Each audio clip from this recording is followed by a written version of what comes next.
Hey, what's going on, everybody? It is Luke Beller. So apparently the Packers have met with cornerback Asante Samuel for a second time. It came out here from Justin M over on Twitter. It says FSU cornerback Asante Samuel Jr. has recently met virtually with Carolina, Buffalo, and Green Bay for the second time each. Also met with Indianapolis for the first time.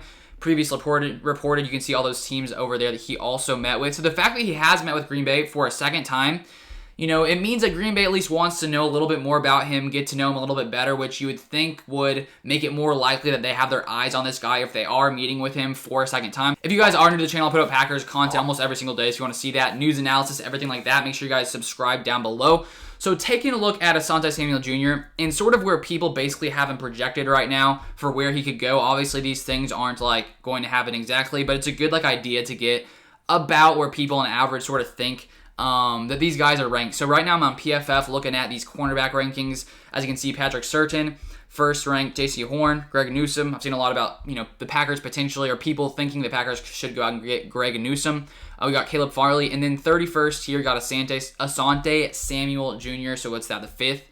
So yeah, PFF has him ranked as like the 5th best cornerback, 31st overall.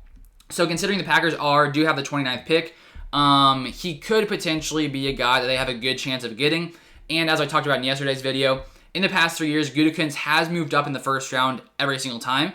And so let's say the Packers really have their eye on Asante Samuel Jr. and they think he is their guy. I see no reason that they won't move up even farther to try to get him because, even though he may be ranked here at PFF as 31st overall, you never know what teams are thinking. And so just to secure this guy, they could come up, maybe trade up and be like, okay, we love Asante Samuel Jr. Let's trade up and get him. But we really don't know if, he is the guy that they want. Maybe it is. They have met with him twice. So taking a look at his history here in college, if it'll load up. So as you can see, 3 years in college, he really took a step forward in 2020. Passer rating allowed went all the way down to 46.2. And he was targeted 32 times, 179 yards, only allowed 1 touchdown and had 3 interceptions. So a great year in 2020 from him. He's also 5'10", which is the same as Jair Alexander. So, then take a look at this tweet right here. It says FSU cornerback Asante Samuel Jr. says he's the same size as Packers cornerback Jair Alexander, who he categorized as a dominant outside cornerback. Size doesn't matter. I'm a dog. So I like that mentality. Lots of people seem to think, 5'10", maybe a little bit undersized for cornerback. Jair Alexander obviously shows that he is not undersized. He's one of the best, if not the best cornerback in the NFL. So I think there is lots of hope for Asante Samuel Jr. So taking a look here at the Draft Network, sort of their thoughts on this guy and sort of how he plays.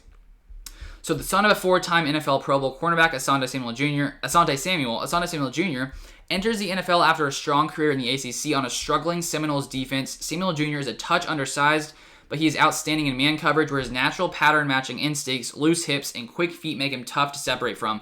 Despite not having ideal size, Samuel Jr. is a competitive run defender and tackler that gets his work done and isn't a liability. That's definitely good for a Packers run defense that has struggled in recent history. Got a little better last year. But it says, while his frame may suggest to some that he's slot only in the NFL, he's in the mold of a Brandon Flowers, a Denzel Ward, and fully capable of playing wide in the NFL like he did in college, although he does have some experience in the slot.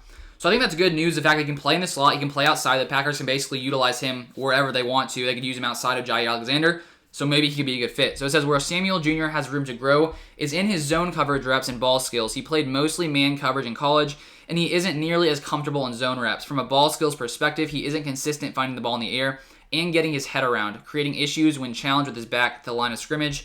Samuel Jr. has a potential to start at the next level for a defense that plays a lot of man coverage and is willing to move him around to maximize his strengths. So taking a look at all of that, for the Packers to come in and draft a cornerback in the first round, honestly, that's like my preference if I had to pick, a position for the Packers to draft. As I've said on this channel, lots of times, I would love for it to be a cornerback, and he seems like he could potentially be a good fit for this Packers team. And honestly, I'm curious, with the Packers meeting with him twice now, maybe this is a guy the Packers are going to come in and draft. But be curious to hear your thoughts on Asante Samuel Jr. in the comments below. But that's all I have for today. See you guys on the next one.